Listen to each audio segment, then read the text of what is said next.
क्या राघव बनेगा किसी आत्मा की मुक्ति की वजह, या उसे देनी पड़ेगी कुर्बानी अपनी जिंदगी की? और क्यों वो आत्मा हर रात को उस स्कूल में रखे पियानो को बजाती थी? आखिर क्या है इस रहस्यमय पियानो का राज?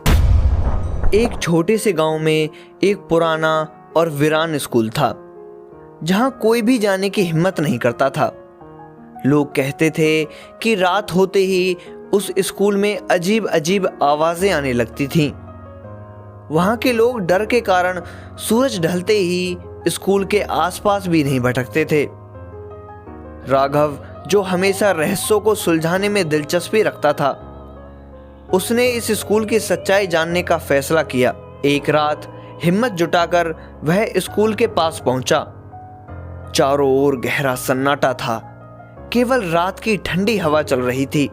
जब राघव ने धीरे से स्कूल का दरवाजा खोला और अंदर कदम रखा, तो अचानक उसे एक धीमी सी धुन सुनाई दी। वह चौंक गया। धुन बिल्कुल साफ थी, जैसे कोई पियानो बजा रहा हो, लेकिन स्कूल तो वीराना पड़ा था। वहां कोई भी नहीं था। डरते डरते राघव आवाज के पीछे गया। जब उसने कक्षा के दरवाजे को खोला तो देखा कि एक पुराना पियानो अपने आप बज रहा था। उसकी उंगलियां कांपने लगीं, दिल जोर जोर से धड़कने लगा। डर के मारे वह तुरंत स्कूल से बाहर भागा, लेकिन घर पहुंचने के बाद भी उसके मन में सवाल उमड़ते रहे। आखिर वह पियानो अपने आप कैसे बज रहा था? अगले दिन रवि ने गांव के बुजुर्गों से इस बारे में पूछा।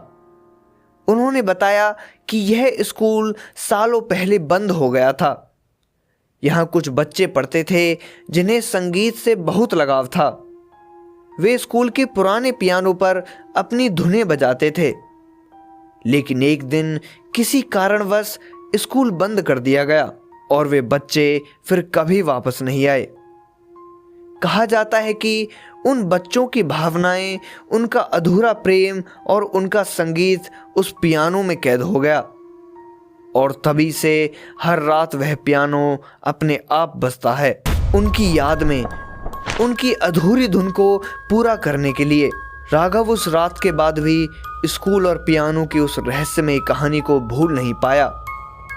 उसके मन में एक सवाल बार बार उठ रहा था, अगर यह सिर्फ एक पुरानी याद थी, तो फिर पियानो हर रात सिर्फ एक ही सुर क्यों बजाता था, पूरा गीत क्यों नहीं? अगले दिन राघव ने तय किया कि वह दोबारा स्कूल जाएगा। इस बार उसने अपने दोस्तों समीर और नेहा को अपने साथ ले लिया। रात होने का इंतजार करते हुए तीनों स्कूल के अंदर पहुंचे। चारों तरफ गहरी शांति थी, लेकिन जैसे ही घड़ी ने 12 बजाए, वही पुरानी पियानो की धुन गूंज उठी।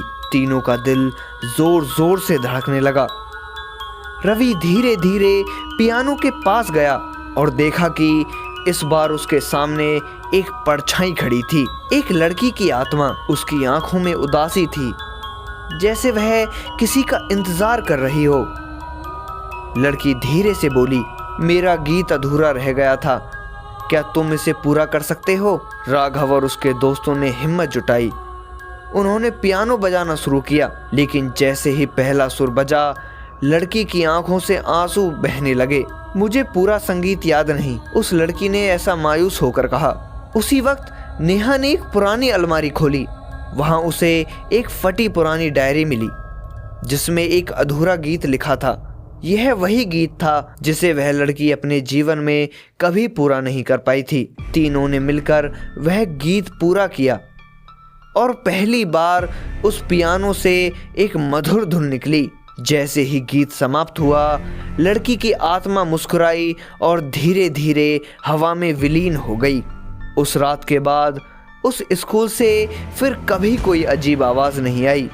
अब उस पियानो पर किसी आत्मा का साया नहीं था, और अब वो पियानो हमेशा के लिए शांत हो गया है। तो दोस्तों, ऐसे ही डरावनी और रहस्यमय कहानियों को जानने के लिए हमारे चैनल को सब्सक्राइब करें। मिलते हैं एक नई रहस्य और रोमांच से भरी एक नई खौफनाक कहानी के साथ। तब तक के लिए अलविदा।